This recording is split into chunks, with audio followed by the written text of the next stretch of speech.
Hello friends. आज मैं एक नया सेक्शन स्टार्ट करने जा रहा हूँ। एक नया रिसर्च टॉपिक स्टार्ट किया हूँ मैं आज, जिसका नाम है डेटा एनवेलपमेंट एनालिसिस। और इसमें मैं सीसी और बीसीसी कंप्लीट मॉडल मैं आपको एक्सप्लेन करूँगा। और इस मेरे सेशन में आपको मैं ये पढ़ाऊँगा कि रिसर्च कैसे करना है और रिसर्च के लिए बेसिक कॉन्सेप्ट्स क्या है। अभी मैं रिसर्च पेपर आने जाने से पहले मैं आपको एक बेसिक कॉन्सेप्ट्स पढ़ाऊँगा जो बहुत ही ज़रूरी है। अगर ये कॉन्सेप्ट आप डिटेल से पढ़ लेंगे तो आप रिसर्च इजीली कर पाएंगे। ये मेरा एक नया सेशन है जिसमें मैं कंप्लीट आपको रिसर्च रिलेटेड टॉपिक्स पढ़ाऊँगा। मैं ये पढ़ाऊँगा कि रिसर्च कैसे किया जाता है, पेपर कैसे पब्लिश किया जाता है, कौन सा जर्नल अच्छा है। मैं कंप्लीट रिसर्च रिलेटेड मैं कंप्लीट आपको पढ़ाऊँगा। ये मैं दो लैंग्वेज में पढ़ा रहा हूँ, एक लैंग्वेज है इंग्लिश और एक लैंग्वेज है हिंदी।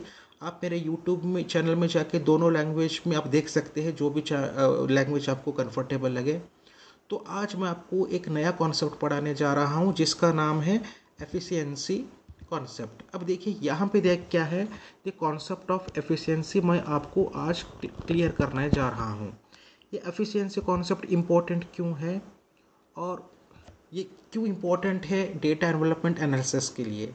तो ये फर्स्ट कॉन्सेप्ट है। अभी मैं डेटा डेवलपमेंट एनालिसिस के जो टॉपिक है उसको मैं बाद में पढ़ाऊँगा। पहले मैं ये बेसिक्स पढ़ाऊँगा। जब ये आप अच्छी तरीके से समझ जाएंगे तब आपको ईजिली डेटा डेवलपमेंट एनालिसिस समझ में आएगा, क्योंकि पहले आपको एफिशिएंसी कॉन्सेप्ट समझना है। और यहाँ पे देखिए, a farmer cultivates two types of crops, that is beans and corn. अब यहाँ पे देखिए इन्वेस्टमेंट क्या है, बीन्स का 3 यूनिट है और कॉर्न्स का 2 यूनिट है। अब देखिए 30,000 20,000 लिखने के बजाय मैं ये लिखूँगा कि 3 यूनिट और 2 यूनिट, क्योंकि सिंप्लीफिकेशन में इजी करना चाहता हूँ एफिशिएंसी कैलकुलेट करते समय। इसलिए पर यूनिट क्या है 10,000 है।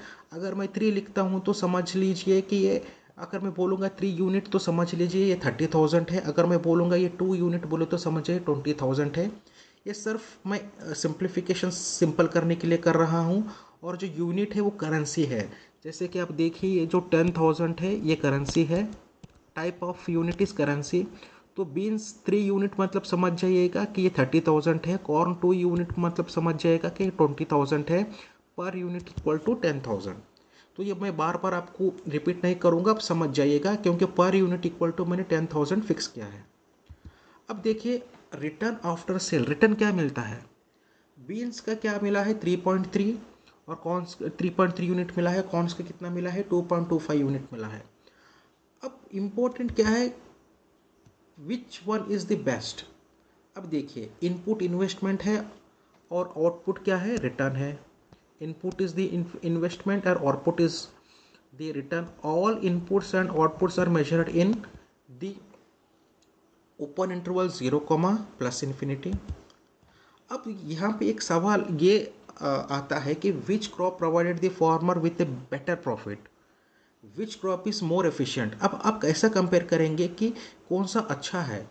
अब मान लीजिए कि बीन्स जो है ना वो 3 यूनिट है, अगर कॉर्न भी 3 यूनिट होता तो आप इजीली कंपेयर कर पाएंगे कि रिटर्न कौन सा है बेस्ट देगा। लेकिन यहाँ पे क्या है, इन्वेस्टमेंट सेम नहीं है। इन्वेस्टमेंट बीन्स का 3 है और कॉर्न्स का क्या है 2 है, तो यहाँ पे इन्वेस्टमेंट सेम नहीं है। अगर इस तरीके का प्रॉब्लम हो गया तो हम किस तरीके से कंपेयर करेंगे। तो देखिए, as a data analyst, how do I craft an answer that is unbiased, unique and universally acceptable। तो ये साइंटिस्ट सोच रहे हैं कि इस प्रॉब्लम का सोल्यूशन किस तरीके से सॉल्व किया जाए, किस तरीके से इस प्रॉब्लम का हल किया जाए। अब देखिए यहाँ पे देखिए, for 3 unit investment is return कितना आ गया 3.3 यूनिट आ गया। फॉर 1 यूनिट कितना आ गया। और में देखिए फॉर 2 यूनिट 2.25 आ गया।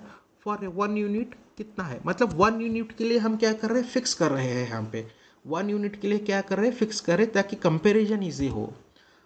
How do analyst will succeed, he should simply calculate output to the input ratio.